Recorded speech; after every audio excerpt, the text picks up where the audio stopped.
me présente, je suis le docteur Alioune Taban, je suis le secrétaire général du syndicat des médecins privés du Sénégal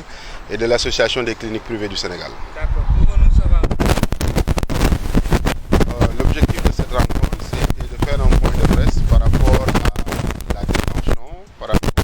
à la garde à vue de notre collègue et ami et aîné, le docteur Babacar Niang.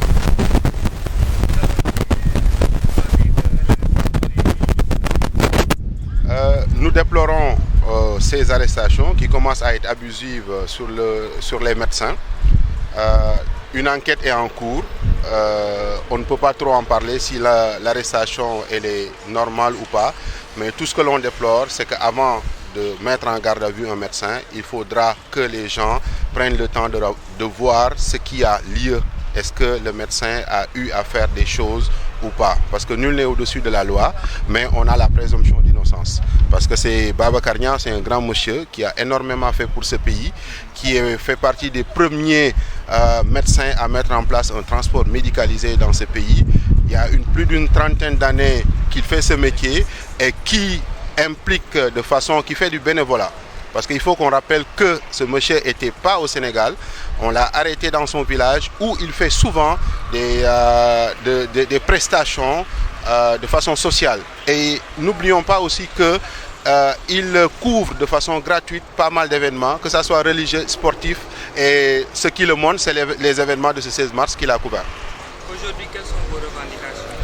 On n'a pas de revendications en tant que telles, ce n'est pas des revendications, c'est nous alertons, nous disons à l'opinion publique, l'opinion internationale, à l'autorité que cette détention, l'attaque qu'on fait à ces médecins, il faut que ça cesse et que nous demandons à qu'on le laisse partir à la maison. S'il doit répondre à la justice, nul n'est au-dessus de la loi, qu'il quitte chez lui pour aller répondre à la justice parce qu'on a toujours la présomption d'innocence jusqu'à preuve du contraire.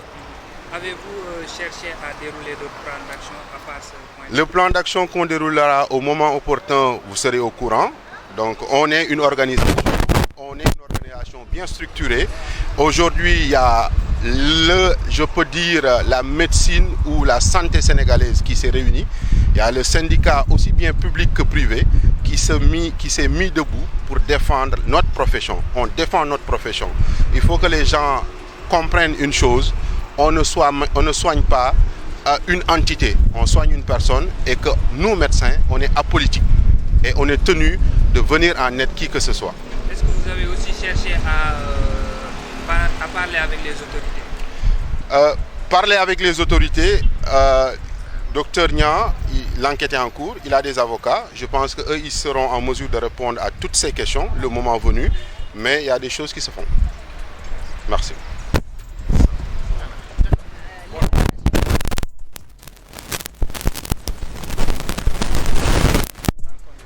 Sans condition.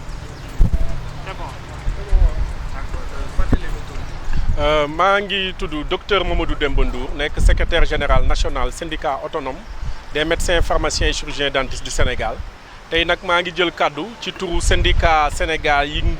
xam ne ñoo dajale médecins pharmaciens et chirurgiens dentistes yëpp que muy public du privé lu ëpp 5 organisations syndicales ñoo dajaloo fii tey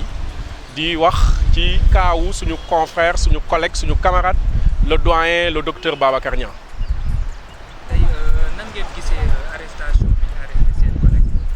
xanaa di ko ñaawlu ba ci fi ñaawlu yem parce que ñëpp xam nañ ne docteur Babacar Niang du ku ndaw ci wàllum santé ci Sénégal def na lu fa toll ñeent fukki at mu ngi yëngu ci wàllu wërgu-yaram lu ëpp fanweeri at moo fi indi ci ginnaaw moo fi indi li ñuy wax transport médicalisé dans le privé ba ñeneen mën ko ci feelu si ba Sénégal nekk ci léegi une référence foog naa ne ku mel noonu xam ne Sénégal ràññee nañ ko ci activité yëpp yi muy couvrir muy activité wàllum diine wàllum aada wàllum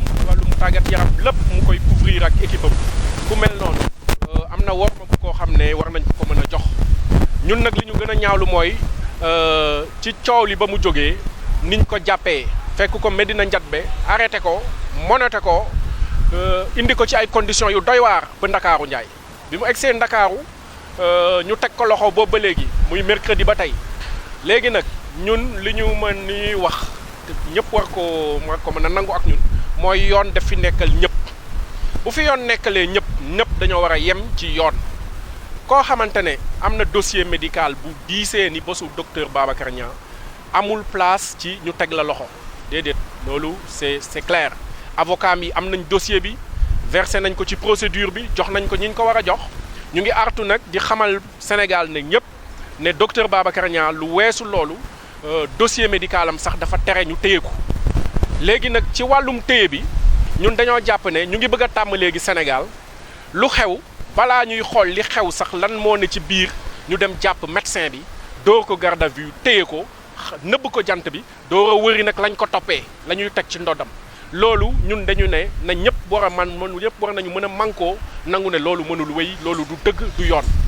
yoon am na ay dispositif am yu bare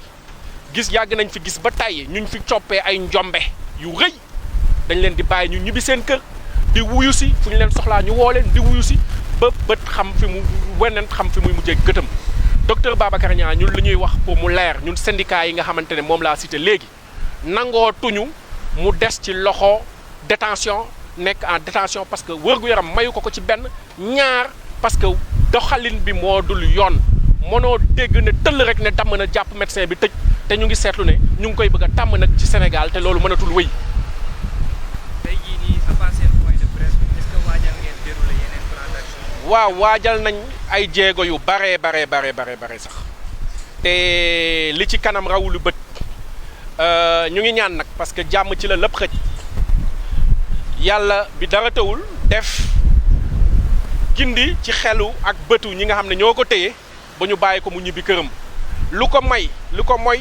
ñun on se réservera le droit bu jamono jooju jotee ñu wax suñu militants yi nga xam ne ñun rek la ñuy déglu moo d'ordre yeeg li ci war a tegu ak taxawaay bi war a am pour ñoom ñu mën a retrouver liberté am ñu mën a bañ a salfaañi ay droit am ak àq ak yelleefam parce que ci salfaañi àq ak yelleefu docteur Babacar Niang ci la procédure bi toll loolu la ñu gëm loolu la ñu exprimer d'une manière claire et décisive merci